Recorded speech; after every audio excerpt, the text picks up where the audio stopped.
Pada video sebelumnya, kita sudah mencoba mempelajari kehidupan seorang kaisar Stoik, Marcus Aurelius, secara singkat. Dan ya, Marcus Aurelius ini diakui sebagai seorang kaisar Romawi yang sangat bijak.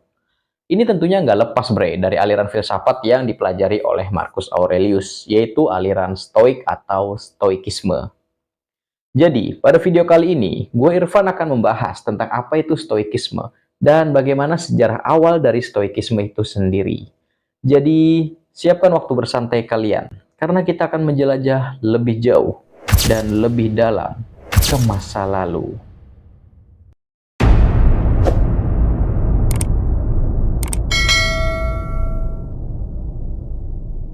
Stoikisme atau Stoa adalah aliran filsafat yang berasal dari Yunani kuno.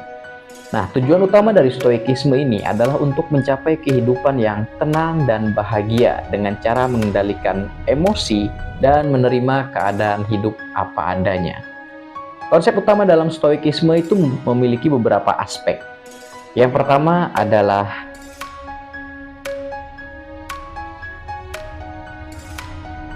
pengendalian diri. Stoik ini ya dia itu mengajarkan bahwa kebahagiaan sejati itu diperoleh bukan dari hal-hal eksternal, tapi dari cara seseorang mengendalikan respon dan pikirannya. Segala sesuatu yang di luar kendali kita, seperti cuaca, opini orang lain, atau situasi eksternal, itu tidak perlu mengganggu kedamaian batin kita. Kita itu hanya perlu fokus pada hal-hal yang bisa kita kendalikan nih yaitu ya pikiran, perasaan, dan tindakan kita sendiri. Pengendalian diri ini juga bisa disebut sebagai dikotomi kontrol yang akan gue bahas lebih dalam di video selanjutnya. Jadi ya ini kita cuma belajar mengetahui dasar atau prinsip utama dari Stoikisme ya. Oke, kita masuk yang poin berikutnya.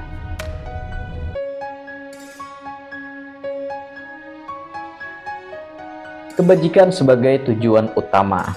Nah, Stoikisme ini itu menekankan bahwa tujuan hidup adalah hidup dengan kebajikan atau nilai-nilai moral seperti ya kebijaksanaan, keadilan, keberanian, dan pengendalian diri. Kebahagiaan itu akan datang sebagai hasil dari menjalani hidup dengan berlandaskan pada kebajikan. Jadi ya kita berfokusnya pada nilai-nilai moral atau nilai-nilai kebaikan dalam kehidupan. Itu prinsip utama dari seorang Stoikisme. Nah, kita lanjut ke poin berikutnya.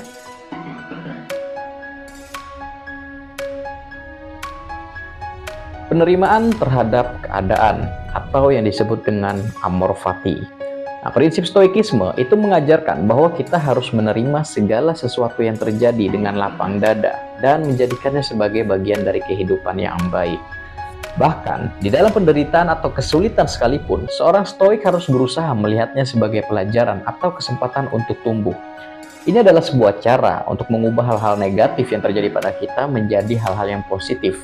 Karena ya semua itu tergantung pada reaksi kita dalam menghadapi setiap permasalahan maupun penderitaan.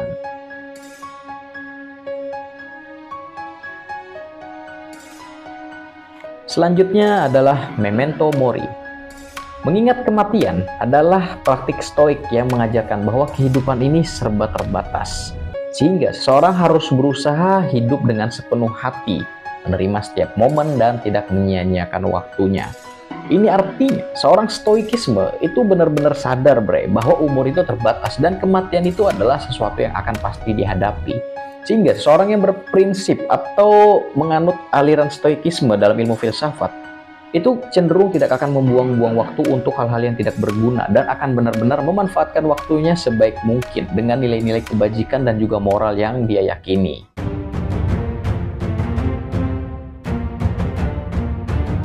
Lalu bagaimana sih sejarah dari terciptanya Stoikisme? Oke nih jadi aliran filsafat Stoikisme ini didirikan oleh Zeno dari Citium sekitar abad ketiga sebelum Masehi. Nah, Zeno ini sendiri adalah seorang filsuf Yunani yang hidup di tahun 334 sampai 226 sebelum Masehi. Zeno ini lahir di Citium, sebuah kota di Pulau Siprus yang saat itu merupakan koloni Yunani dengan pengaruh budaya Fenisia. Jadi bre, sebelum si Zeno ini menjadi seorang filsuf dan mendirikan aliran Stoik, kisah Zeno dalam mendalami filsafat itu dimulai dengan kisah yang unik karena pengalaman hidupnya yang mendorongnya untuk mencari kebijaksanaan dan makna di dalam kehidupan. Jadi awal ceritanya, Zeno ini adalah seorang saudagar atau pedagang kaya raya ya bre, yang berasal dari Citium. Nah, si Zeno ini datang ke Athena setelah dia mengalami kecelakaan laut yang mengakibatkan kapal dan seluruh muatannya tenggelam ke dasar lautan. Zeno yang awalnya ini adalah seorang yang kaya raya dan berkecukupan, berubah nih bre, dalam satu malam menjadi seseorang yang nggak memiliki apa-apa, atau istilahnya itu menjadi seorang sobat miskin. Nah, dengan keadaan yang terpuruk dan tanpa arah ketika di Athena, secara nggak sengaja Zeno ini menemukan sebuah toko buku dan membaca karya filsuf Yunani kuno yang berjudul Memoirs of Socrates. Nah, nanti kita bahas juga nih siapa itu Socrates. Nah, buku ini ditulis oleh Xenophon. Kisah tentang Socrates yang ditulis di dalam buku tersebut sangat menginspirasi si Zeno ini bre, sehingga dia memutuskan untuk lebih mendalami ilmu filsafat. Singkat cerita nih bre, si Zeno ini kemudian belajar filsafat dari berbagai guru di Athena. Nah, beberapa di antaranya termasuk Krates dari Thebes, yaitu seorang filsuf sinis yang mengajarkan pandangan hidup sederhana dan penolakan terhadap kemewahan. Zeno juga belajar dari Stilpo, dari Megara, dan Xenocrates, pemimpin Akademi Plato pada waktu itu. Ya, Plato ya, kalian tahu ya, orang yang pernah mencetuskan atau menyebutkan nama kota Atlantis. Nanti kita bahas juga di dalam segmen misteri. Nah, Zeno pun menggabungkan berbagai pemahaman yang dia pelajari dari para filsuf tersebut dengan konsepnya sendiri tentang kebajikan dan kehidupan yang selaras dengan alam. Setelah bertahun-tahun ya kan, singkat cerita nih, si Zeno belajar tentang ilmu filsafat. Zeno pun akhirnya mulai mengembangkan ajarannya sendiri yang menggabungkan elemen-elemen dari filosofis yang pernah ia pelajari dari beberapa filsuf. Akhirnya, sekitar tahun 300 sebelum Masehi, Zeno pun mulai mengajar di serambi publik yang bernama Stoa Poikil, atau berarti serambi berlukis, yang terletak di Athena. Nah, dari tempat inilah nama Stoikisme itu berasal, yang mana nama Stoikisme ini mengacu pada kata stoa atau serambi, tempat Zeno dan murid-muridnya berdiskusi mengenai makna kehidupan. Stoikisme yang diajarkan Zeno menawarkan filsafat praktis yang bisa membantu orang menjalani hidup yang baik dan juga lebih bermakna, terlepas dari kesulitan yang mereka alami.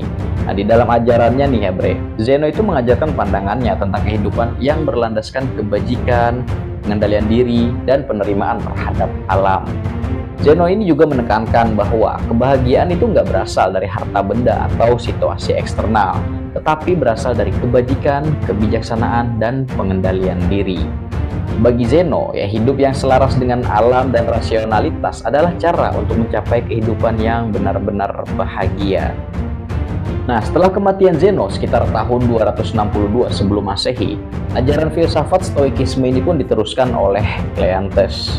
Nah, Cleanthes adalah murid langsung dari Zeno bre, dan menjadi penerus kepemimpinan di Stoa setelah kematian Zeno. Cleanthes ini mengajarkan dan mempertahankan banyak ajaran Zeno, terutama tentang hubungan manusia dengan alam semesta sebagai satu kesatuan yang harmonis. Cleanthes juga dikenal karena pemikirannya tentang logos atau akal ilahi yang mengatur alam semesta. Nah, Cleanthes ini mengajarkan filsafat Stoikisme ini hingga tahun 232 sebelum Masehi.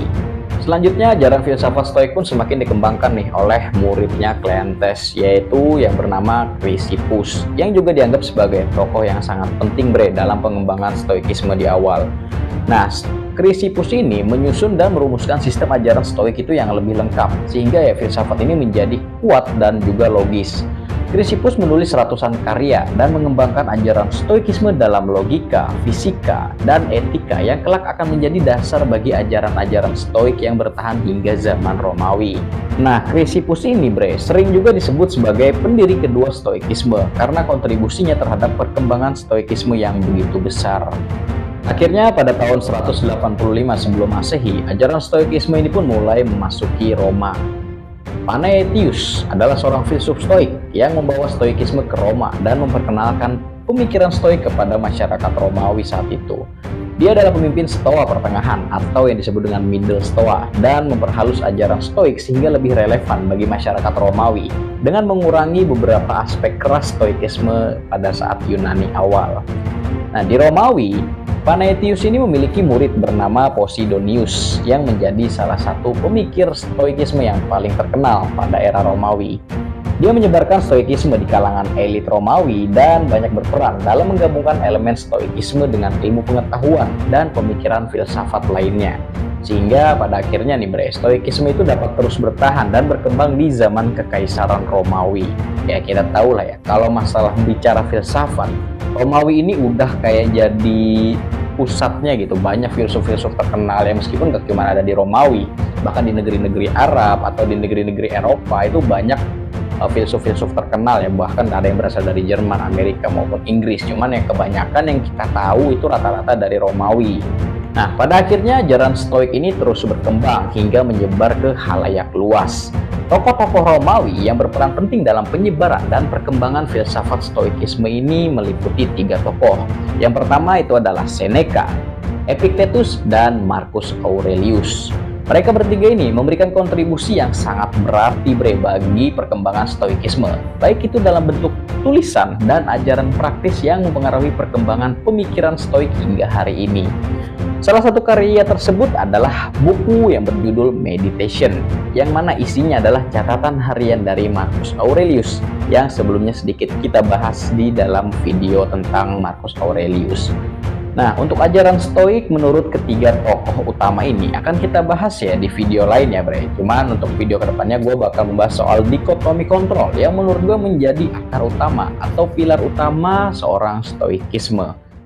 Oke Sobat Fun, jadi itu tadi adalah sejarah tentang Stoikisme. Mulai dari apa itu Stoikisme, siapa pendirinya, dan bagaimana perkembangan Stoikisme dari awal hingga hari ini. Yang jelas kita tahu ya, 3 pilar utamanya itu adalah Marcus Aurelius, Epictetus, dan juga Seneca. Cuma nama-nama yang sebelumnya tadi gue sebut sebagai orang-orang yang mengembangkan Stoikisme itu jarang banget disinggung di pembahasan-pembahasan seputar Stoikisme. Jadi ya kalian harus tahu nih sejarah awal Stoikisme itu gimana terbentuknya dan karena apa Stoikisme itu terbentuk. Satu-satunya yang bikin gua salut itu adalah si Zeno, yang mana dia itu adalah orang yang kaya nih bre. Dia itu kan kaya raya dan semua kekayaannya itu lenyap hanya dalam satu malam ketika terjadi sebuah badai. Awalnya Zeno itu pasti terpuruk lah, terpuruk banget, dan nggak mungkin dia nggak terpuruk lah. Lalu bayangin aja awalnya dia orang yang berada tiba-tiba jadi miskin dalam waktu satu malam. Untungnya si Zeno ini mungkin punya otak yang cerdas dan juga ya dia ketemu dengan toko buku yang menceritakan tentang Socrates yang pada akhirnya membuka pemikirannya tentang nilai-nilai kebajikan dan caranya memandang sebuah kehidupan.